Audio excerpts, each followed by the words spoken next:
Welcome to Midlands Unsigned Music, the show that brings you some of the best in live unsigned acts from around the Midlands. We'll be bringing you gigs, interviews and even industry tips to help improve the performance of your band.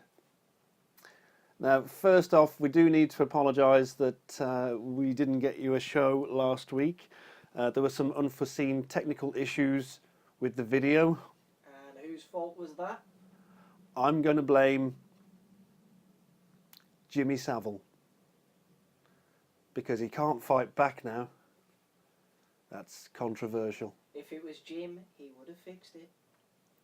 Yeah, well, I suppose the bum sex was good. You had to do, that was going good. You could have kept that in.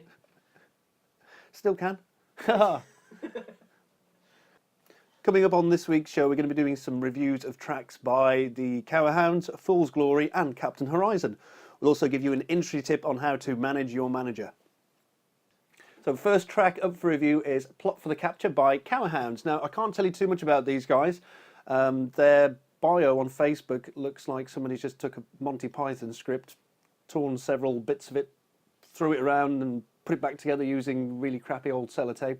But what I can tell you is that they're three young guys from the Walsall area, and they are practicing their own variation of homespun grunge.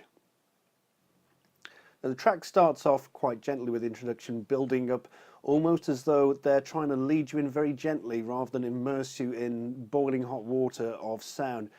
It involves every part of the band itself, you know, building up with the drums in the background, very precise drumming, and then just drops you straight into the action as the song starts proper.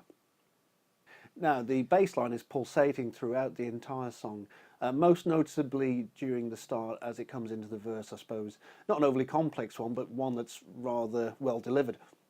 The drums, as the song progresses, building up in intensity and ferocity. That was Paul's donation to the review, ferocity. Thank you. Yeah, well earned. I'll give him a Mars bar later. So anyway, yes, the drums are very primal sounding, but also extremely precise with every hit. The guitars, as they're coming in, very low, growling, down-tuned affair, very much a grunge sound all the way through. And when the vocals finally come in, there is such a strain of anguish that at some point you're afraid that the voice is going to give up completely. It's, as I say, it's very much a grunge track. It's proper old school style grunge brought forwards in time, I suppose. Do not expect to understand the lyrics in the first, 5th or 10th time around of actually listening to the track. That's part of the fun with grunge anyway. It's all this ambiguity with the sound and the screaming and everything else that's going on in the background.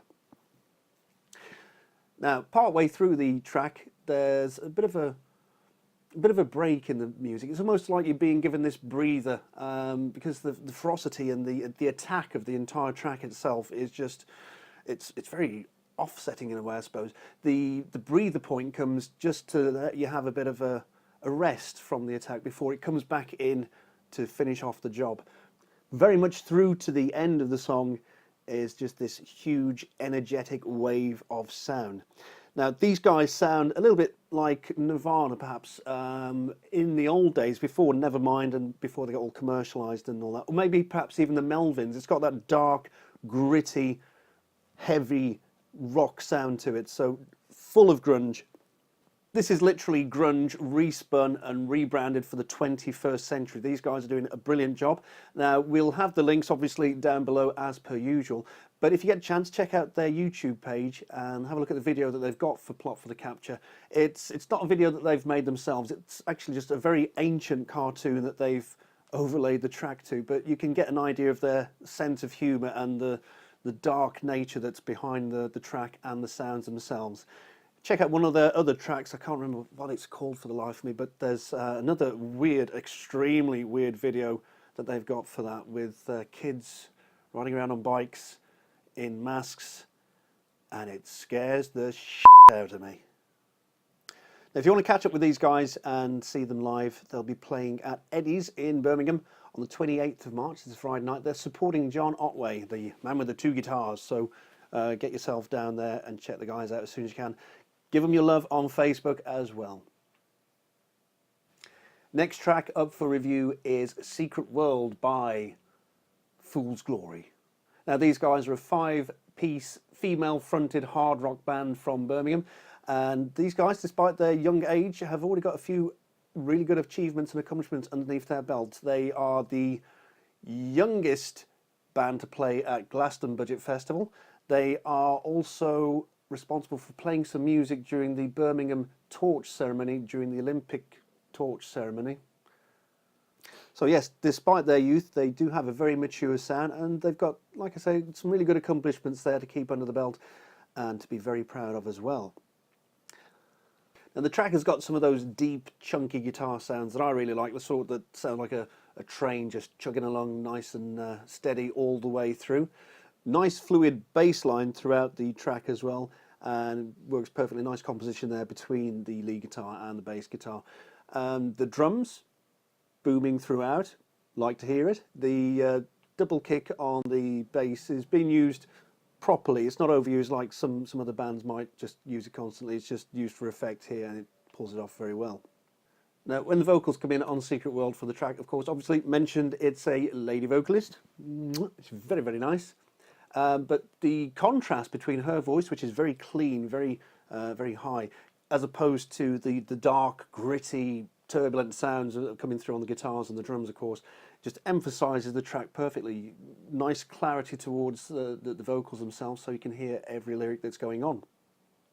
So listening to those vocals, it does almost sound like some invitation to come into this mysterious and wanton world that you've really got to listen to the song yourself and maybe even watch the video to have a really good understanding of what's going on there. But as you're listening though, don't get these guys confused with Evanescence or Paramore or even Nightwish or anything like that. Yes, there are similarities because it's very heavy sounding guitars, and yes, it's very light and clean vocals, but these guys are definitely nothing like Paramore, Evanescence, etc.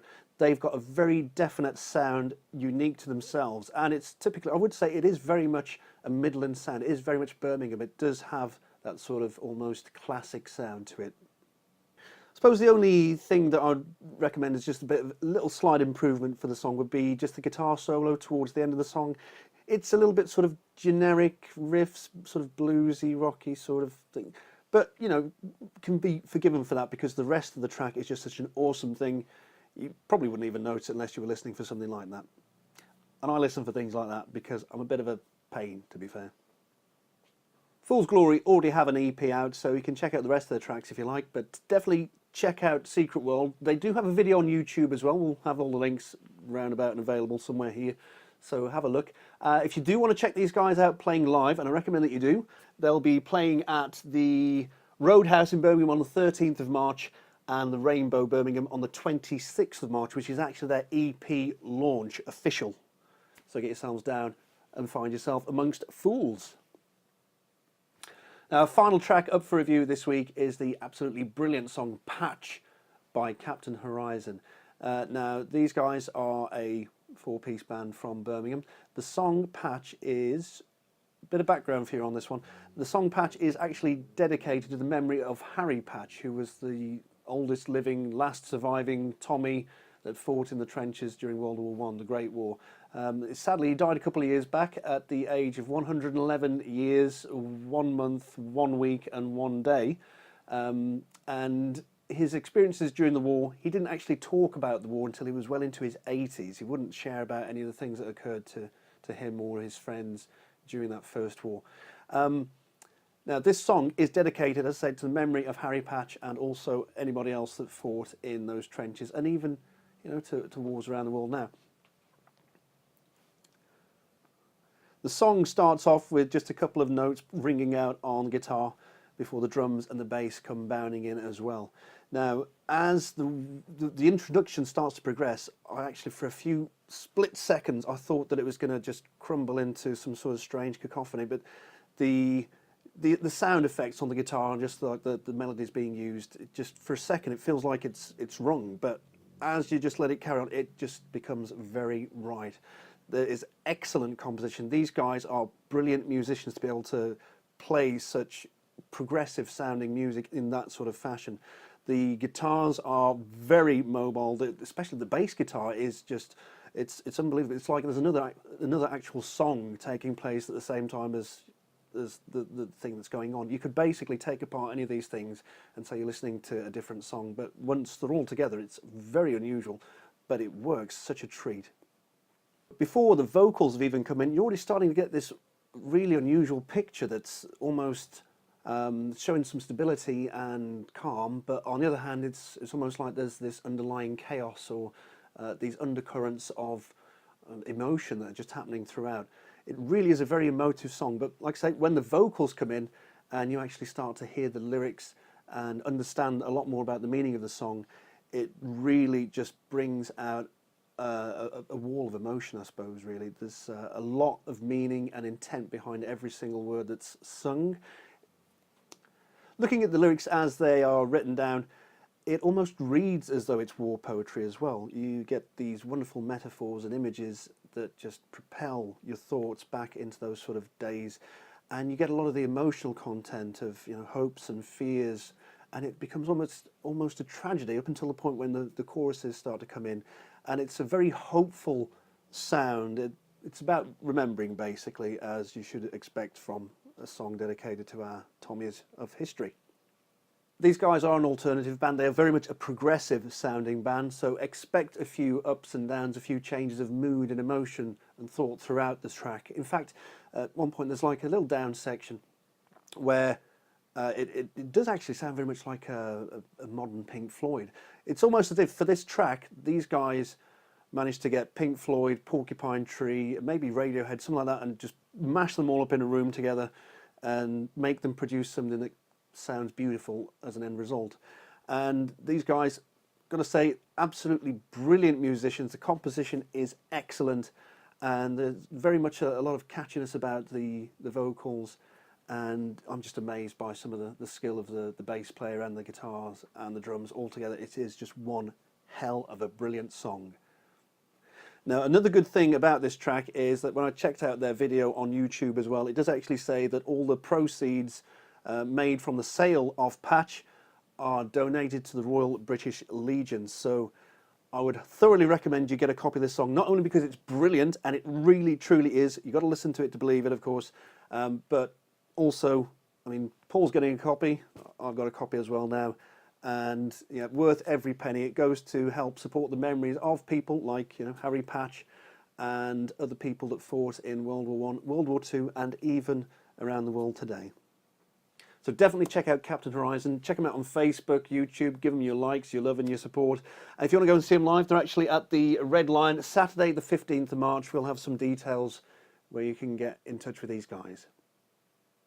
So it's time now for this week's industry tip. Now, we did put a little post on Facebook the other week asking, you know, what sort of questions you like answered, you know, suggest it to us and we'll have a look. We only had the one reply from David, and it said, "Hi guys, do you have any tips on band management?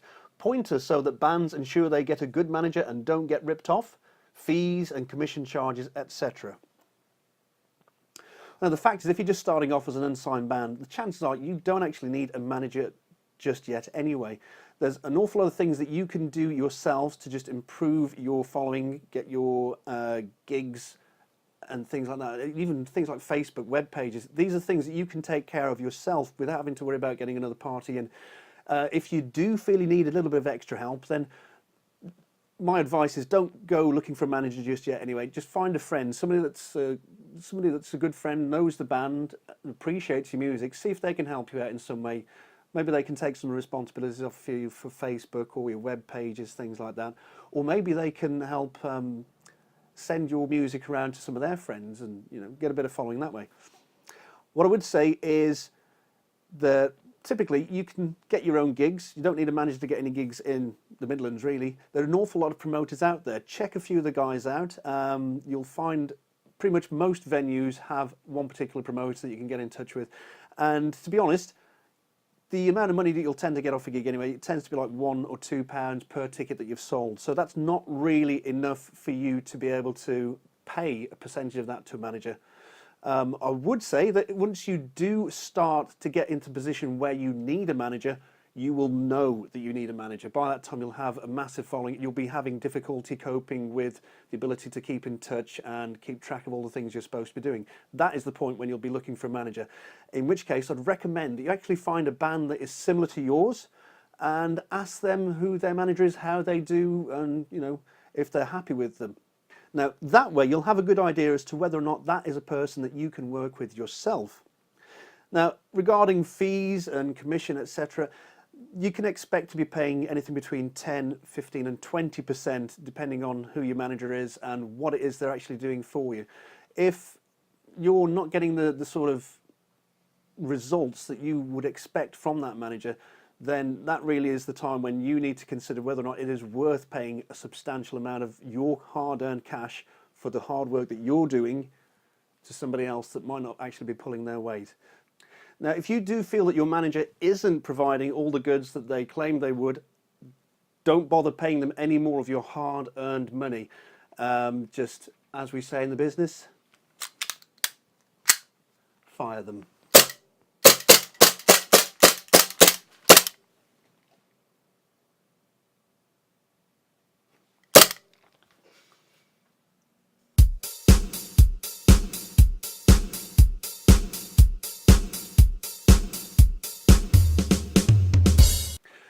So that is all we got time for this week's show. Thank you very much for watching, and thank you once again for all of your support so far. Do remember, though, that we have got a little bit of an incentive to get a few more likes and followers on Facebook and on YouTube. If we can get 1,000 likes on Facebook, or if the total of our subscribers and likers on Facebook add to 1,000 or more, we will run a competition to give one lucky band out there a free music video promo on us. We will shoot, record, edit, do all the post-production for one of you lucky bands out there. We will create a music video just for your use promotionally, or however you wish to do it. If you're brilliant actors, we don't care. Lovey. But yes, thanks again for watching, and we'll see you again soon. But yes, check out the details on the competition. We'll put some extra details on here very shortly so then you can see exactly what it is that we've got to offer. It is worth several £1,000s. And it could be you that's taking that prize away. So until next time, mum's the word, or keep it mum. Bye-bye.